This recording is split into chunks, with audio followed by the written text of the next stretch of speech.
দর্শক, আজকের ভিডিওতে আমি আপনাদেরকে একদমই ব্যতিক্রম পদ্ধতিতে একটা স্পেশাল খাবার তৈরি করা দেখাবো। কি সেই খাবার, এই ভিডিওটি পুরোপুরি দেখলে সেটা আপনারা বুঝতে পারবেন।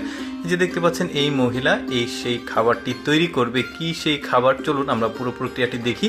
এই যে দেখতে পাচ্ছেন এগুলো হচ্ছে গম, যেগুলো আমরা আটা করে রুটি বানিয়ে খাই। এই গমগুলোকে ঝেড়ে পরিষ্কার করে একটা ডিশে পানি দিয়ে এটাকে কিছু সময়ের জন্য ভিজিয়ে রাখছে। এবার ভেজা হয়ে গেলে এটা আলাদা একটা এই যে বাস্কেট বা ঝুড়ি বা কিছু একটা বলে, এই জিনিসটার উপরে রোদে এভাবে রেখে দিচ্ছে, মানে কয়েকটা দিনের জন্য এভাবে ভেজা কাপড় দিয়ে এভাবে ঢেকে রেখে দিবে।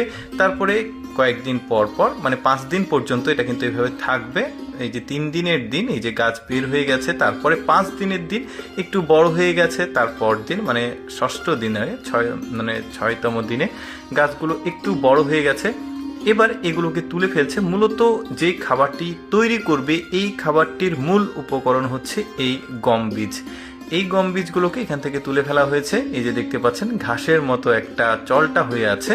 এবার ওইটা রেখে দিয়ে এটা চাল ভিজিয়ে রেখেছে, ওই চালগুলো এখানে আরেকটা বাস্কেটে তোলা হচ্ছে। পুরো প্রক্রিয়াটি কিন্তু একদমই সহজ প্রক্রিয়াতে তৈরি করছে। এই চালগুলোকে ঢেকে ওই যে রান্নাতে রেখে দিয়েছে। এবার এই যে গম বীজগুলো যেগুলো আছে, গমের চারাগুলো, এগুলো নিয়ে এসে কুচি কুচি করা হচ্ছে। একদমই ওই যে তরকারি রান্না করতে কুচি কুচি যেভাবে করে এভাবে করে আলাদা আরেকটা ডিশে নিচ্ছে। পুরো প্রক্রিয়াটি আবারও বলছে খুবই সহজ। এই যে দেখতে পাচ্ছেন ভাত দেখতে পাচ্ছেন, এই ভাতগুলো হয়ে গেছে, চাল ভিজিয়ে মানে চুলাতে তুলে দিয়েছিল। এবার ওই ভাতের সাথে ওই গম বীজ যেগুলো রয়েছে, গমের চারাগুলো, এগুলো সুন্দরভাবে মিক্সিং করে একটা ডিশে কিছুটা সময়ের জন্য এভাবে রেখে দিয়েছে। এবার কি করে দেখি আমরা। এই যে পানি যেটা জমেছে, এই পানিটাই মূল উপকরণ।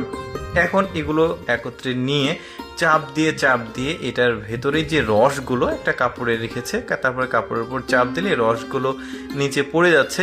এই রসগুলো দিয়ে তৈরি হবে সেই স্পেশাল খাবার। এটা সারপ্রাইজ থাক, মানে একটু পরে গিয়ে বুঝতে পারবেন।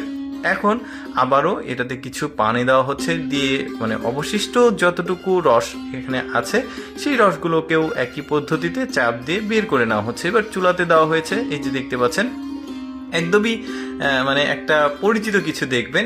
এখন দেখুন এই রসগুলোকে জাল দেওয়া হচ্ছে অনেকটা সময় ধরে। জাল দিলে একটা সময় এটার বাদামি কালার চলে আসবে, একটা খয়েরি আকার ধারণ করবে। আমি এবার আপনাদেরকে বলেই দিচ্ছি, এটা হচ্ছে গুড় তৈরি করছে। এই যে দেখতে পাচ্ছেন গুড় তৈরি তো খেজুরের রস দিয়ে হয়, আখের রস দিয়ে হয়, আপনারা যেটা দেখেছেন।